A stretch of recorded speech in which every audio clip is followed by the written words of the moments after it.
waxaan ka hadlayna waxa weeye shirkaan jaraa'idaan u qadanayno cadaalad darrada ka dhacday muqdisho dhismihii baarlamaanka wasiiradii hadda la magacaabay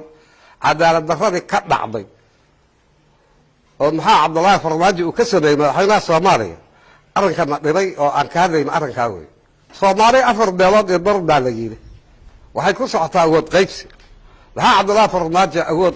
soomaali waxay u waagsay wasiiro meesha sida ay u waagsay maxaa cabdullaahi farmaajo awgii wey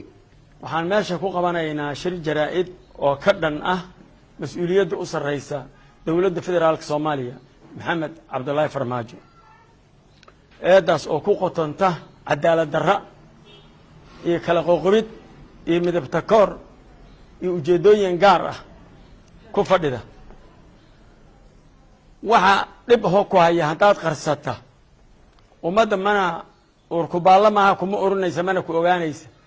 waxaa naga cabaadinaya marka cadaalad darrada jirta in la ogaada oy soomaaliya ogaata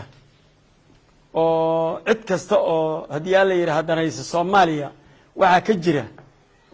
xibinna ka ah dal iyo dibid inay ogaadaan cadaalad darrada maxamed cabdullaahi farmaajo agtiisa taalla siyaasi cabdiraxmaan maxamuud guure oo goobta hadal ka jeediyay ayaa ku dheeraaday ka hadalka fargelinta ay dowladda federaalka ku hayso gobolka Gado iyo xasilooni darrada ay ka abuurtay deegaanadii nabadgelyada ku naaloonayay wuxuuna hoosta ka xariiqay in madaxda dowladda federaalka lagala xisaabtami doono xadgudub kasta oo ka dhaca gobolka Gado 30 sano aniga buulaha aan deganahay 30 sano oo dalka burbursanaa stationka buulaha oo ninkayaan kuma arkin aniga 30 sano magaalada buulaha baan deganahay intaas aan deganahay waa borderkaasaan ka shaqaysanaa aan deganahay kuma arkin askari soo dhaxaystay stationka buulaha xuduudda naga qabanaa warka xuduudda naga qabanaya yaa lagu soo duulo naga qabanaya waxa way kaar uu xoqanaya aw nagu beeray korkanaga amaanada Soomaaliya loo dhigay ciidamadii ma garanaysa danta Soomaaliya fulin lahayd buu dusha naga saaraya sawirkiisa